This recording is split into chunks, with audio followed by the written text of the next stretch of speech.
أمة وسطا لتكونوا شهداء على الناس ويكون الرسول عليكم شهيدا.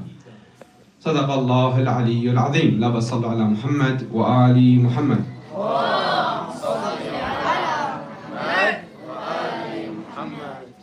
Oftentimes as youth, you are described as a sponge, because any amount of knowledge that is added to you will change your character, right? So the topic of today's lecture is moderation. What is moderation? Is Islam a moderate religion, or is it an extreme one?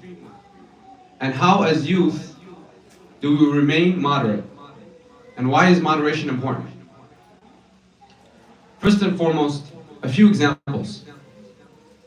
So often in our day-to-day lives, especially in this time of Muharram, we have a lot of examples of extremism. Whether it's the hard extremism or the soft extremism. I'll give you an example. How many times in our lives do we get people around us that say, you know, I don't pray. God can judge me by my heart. Allah judges the soul. Only God can judge me. Does Islam teach this? Is this something that we should be recommending in Islam? On the other hand, we have examples of people in the time of the Prophet ﷺ. They would fast every single day and not take a day off. So when these guys came up to the Prophet, he's like, why are you fasting every day? You have to take care of your body as well, right? This is another form of extremism. So you're so religious that it's actually harming your body, right?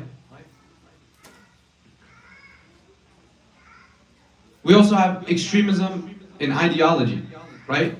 We hold these monuments so high that we end up worshiping them. For example, if you have no leader for you, your leader becomes your nafs, your shaitan. That's extreme. Or if you worship someone so much, you worship him like God, right? That's also extreme. So, in a narration by Imam al-Sadiq alayhi salam, he says, خَيْرُ الْأَمْرِ بَيْنَ الْأَمْرَيْنِ. The best path is between two paths. How is this narration important? Why is this narration important? And how can we use it every day? This narration is telling us if we have two choices, to use the middle path, a moderate one. Why? Because if you use an extreme path, tahluk. And if you use the other path, you also tahluk. You exhaust yourself because you get lost. So the best path is a middle one.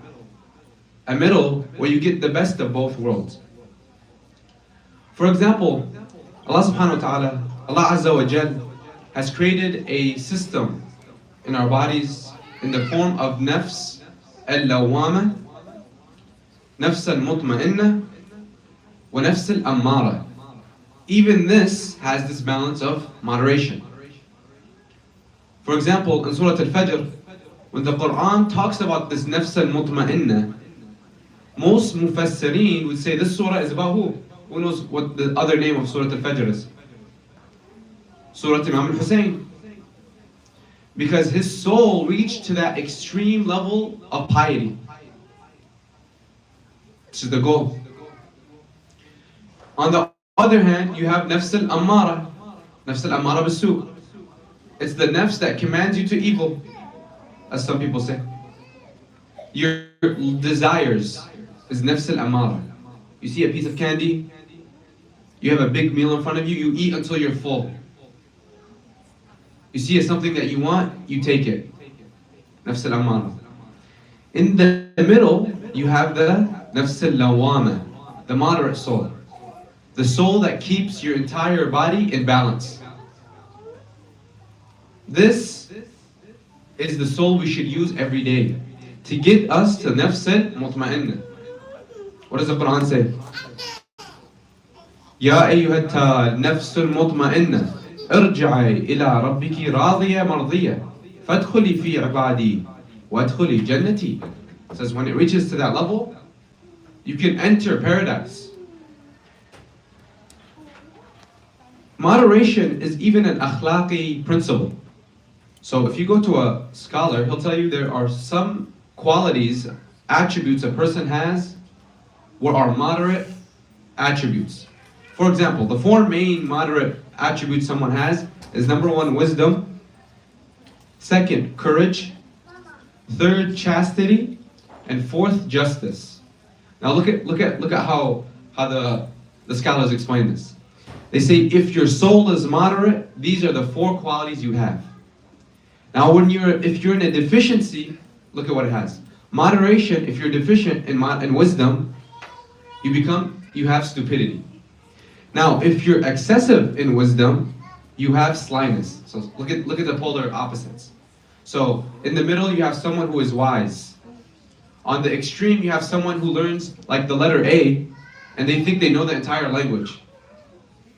And on the other side you have someone who doesn't learn at all. So where should we be? The moderate one. Wisdom. Learn and be humble.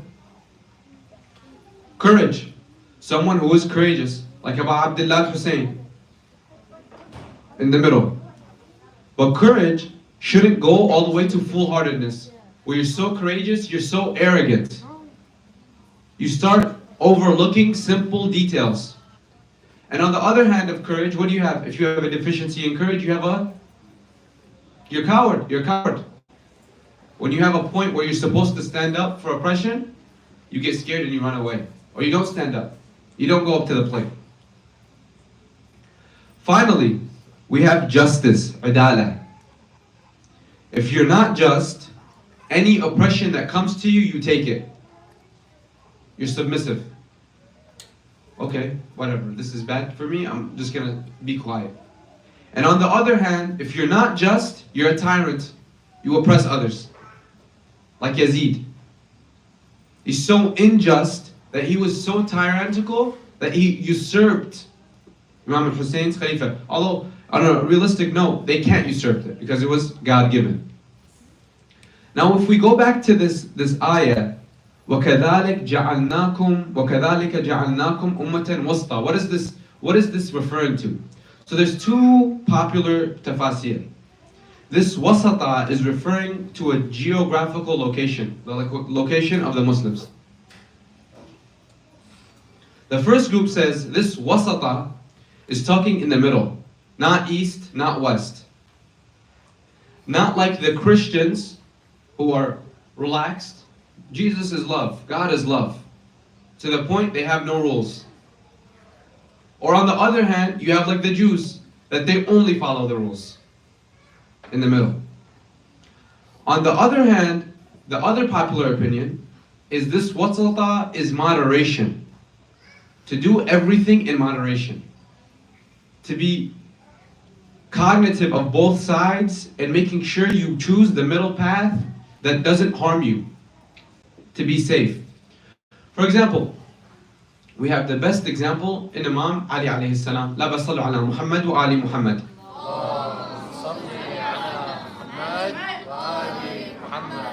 Imam Ali, if Rasulullah is Madinat al-Ilm, Ali is Babuha, he's the door. So the amount of knowledge he has is unmatched. No other man in the world has the amount of knowledge as Imam Ali. After the Prophet, of course. Does Imam Ali have to work? Realistically. No, he doesn't have to work. But even though on a daily basis he would spend hours planting palm trees and building wells. Why? Because he was moderate. Did Imam Ali need to have a wife? Did Imam Ali need to have a wife? Did Imam Ali need to have kids? From a secular or a academic background, no, he didn't. He's knowledgeable, it's not benefiting him, he could spread Islam without it. But he was moderate. He's telling us that these are necessity to be human beings. We have many religions that say you should get to the point where you are zahid. You sacrifice everything in life, that you only have the shirt you wear on your back and that's it. You sleep on the ground. You have no comfort, no family, don't even take a shower. If you take a shower, you love the dunya. Extreme. But on the other hand, you have the who tell us partake in the community. Go. For example, Salat al-Jama'ah, Why is Salat al-Jama'ah so important? Well, I could go pray right now, 7 rak'ahs, and I could be in another planet. But the point is, another wisdom of Salat al-Jama'ah is to gather us. It wants us to be a community, to be together, to mix, to be moderate, not secluded from the world, to be applied. This moderation is important for another major reason as well. When we have the re-emergence of our Imam, Allahumma salli ala Muhammad wa ali Muhammad,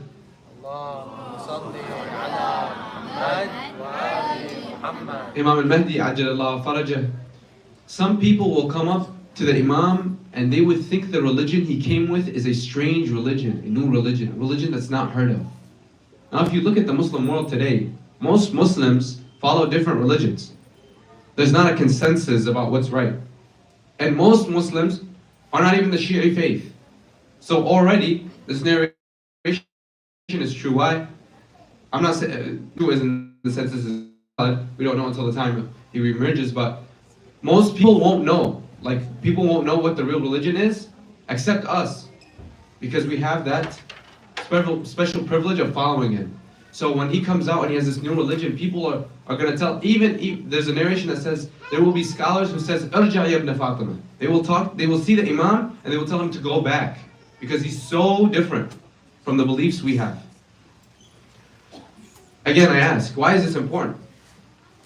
This is important because if we are not moderate, we can get to that point in which even if we see Imam al-Mahdi, our Imam, we will sacrifice, we will give up on him. Nahlak. We won't even want him. There are people today that, in the narrations, it narrates that the Imam will re-emerge in a time where the world is filled with oppression and chaos. So what they do is they start to add to that chaos so they can re-emerge him faster. Do you see the issue? As if, well, if I'm a part of the problem, Imam Mahdi, when he comes out, he's not going to come and help me. He's going to come and attack me because I'm the problem. So this is why it's important. Now, the reason I picked this topic, especially for the youth, is you guys, like I mentioned earlier, are a sponge. In the sense that while you are young, a lot of people are going to try to drag you to their side. Drag you to their belief. Drag you to this extreme and that extreme. So, the final question I ask and I end with is, how can we maintain this moderation and why is it important?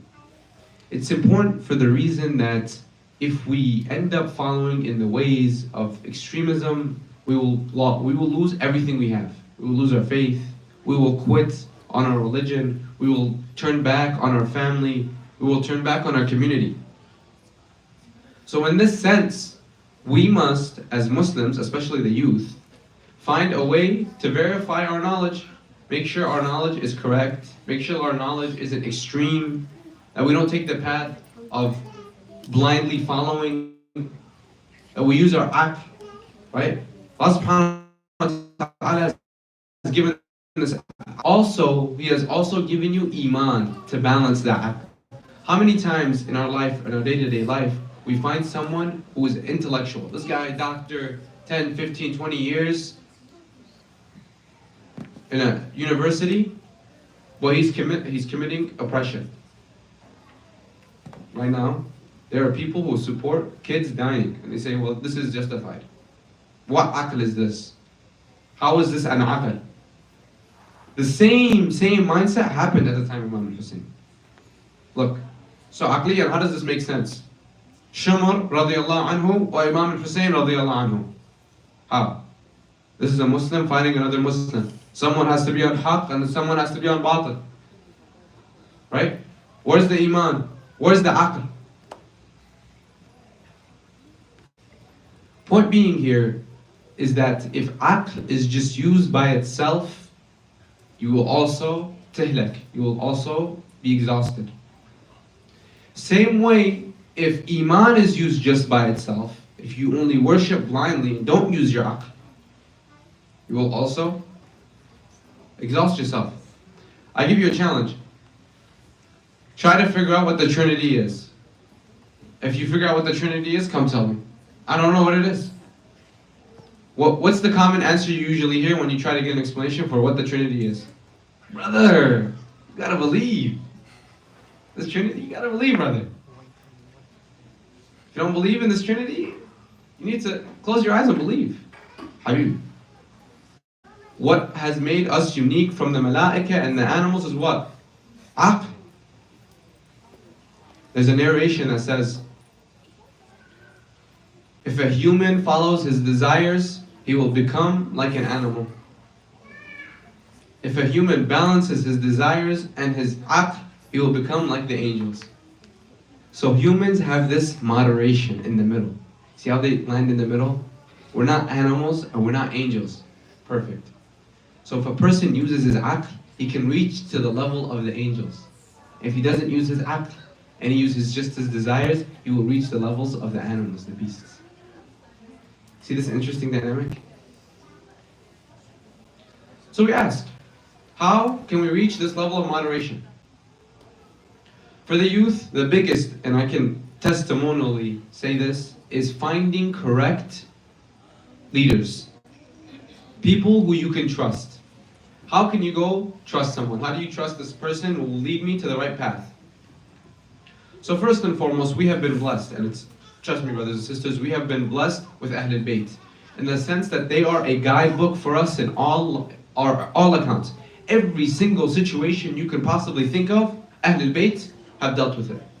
You've lost a brother, they've dealt with that. If you lost a child, they've dealt with that. You've had people in the community bother you, talk bad about you, they've dealt with that. They should be our number one scholar. Day to day in our communities, how can we identify if a person is worthy of advising, someone that we can take advice from? Is look at their life outside of what they teach you. For example, I have a scholar that, for me, I personally think he's a very good advisor of mine. The way I knew he was a good advisor was I looked at his family life. How was his family? How did his family interact with the community? How was he with his family? From the way he interacted with his family and the way he balanced his work and his studies as well as his spiritual discourses, I knew this was a man to follow. Because Islam is a religion that is wasata, moderate. On the other hand, I also knew a scholar that when I looked at him, he was alone. He was very soft with the way he taught. When you had a problem, he would say, it's okay. Keep moving. I looked at that and I determined that the scholar is not worthy of following for the reason that it's too easy, too light. So finding a moderate scholar or teacher can benefit us because we can learn from them. We can use that wisdom aspect, that akhlaqi aspect. اللهم صل على محمد وآل محمد. اللهم صل على محمد وآل محمد.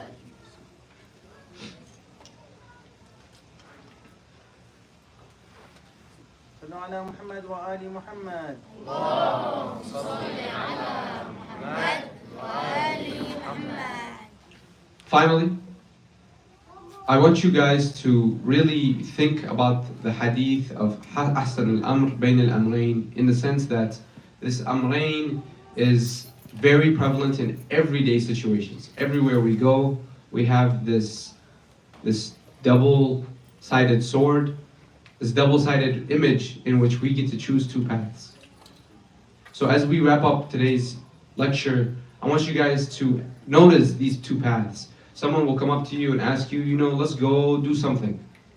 Let's go learn something of this nature, or let's follow this person. Or, I'll give you the best example I could possibly think of, is in Salah, kathir al-shak. What happens to someone who's kathir al-shak? Faqiyan, if you start having shak more than 3 times in your Salah, you have to ignore it. Why? Because you're doubting that your Salah is right, to the point that you're losing consciousness in your Salah, you're not paying attention. And on the other hand, if you don't have any shak in your Salah might not be accepted, in the sense that you might not have performed it right. So you have to be moderate. So using these discourses, these understandings of moderation and applying them in our everyday lives will help us be better Muslims. So especially in this time of Muharram, where moderation is super important, because if we do something extreme, they'll be like, oh, look at this Muslim here. He worships Imam al-Hussein. He worships Imam Ali, to the point that he has forgotten everything. A perfect example of this is, okay, I wake up at 2 p.m. in the afternoon, I've already slept past Dhuhr Salah, and I get up, I skip Dhuhr Salah, I go to the Majlis, I stay at the Majlis until 5 a.m., I sleep past Salat al-Fajr. This is extreme, in the sense that I love Imam al-Hussein, I'm following Imam al-Hussein, I'm doing all these Majaalis for Imam al-Hussein, but on the other hand, I'm forgetting my day-to-day salahs. You have to balance it. Go to do your salah, do your wajibat first, and then go do your mustahabat. These are wajib, right? And even on the other hand, some people will say, oh, why follow Imam Hussein? Imam he's in the usul al-fiqh, he's an usul, right? You have tawheed, nubuwwah, imamah, right? When we have narrations that say going to visit or going to the majlis have so much reward, more reward than going to a hajj or umrah 100 times. Why? Because Imam al-Hussein is a usul al-fiqh, usul. He's usul al-deen. Hajj is a furu', you see? So we ask Allah subhanahu wa ta'ala to maintain us on guidance, to maintain us on a moderate ummah, and to be firm in belief in Rasulullah and his message. وكذلك نصلي على محمد وآل محمد.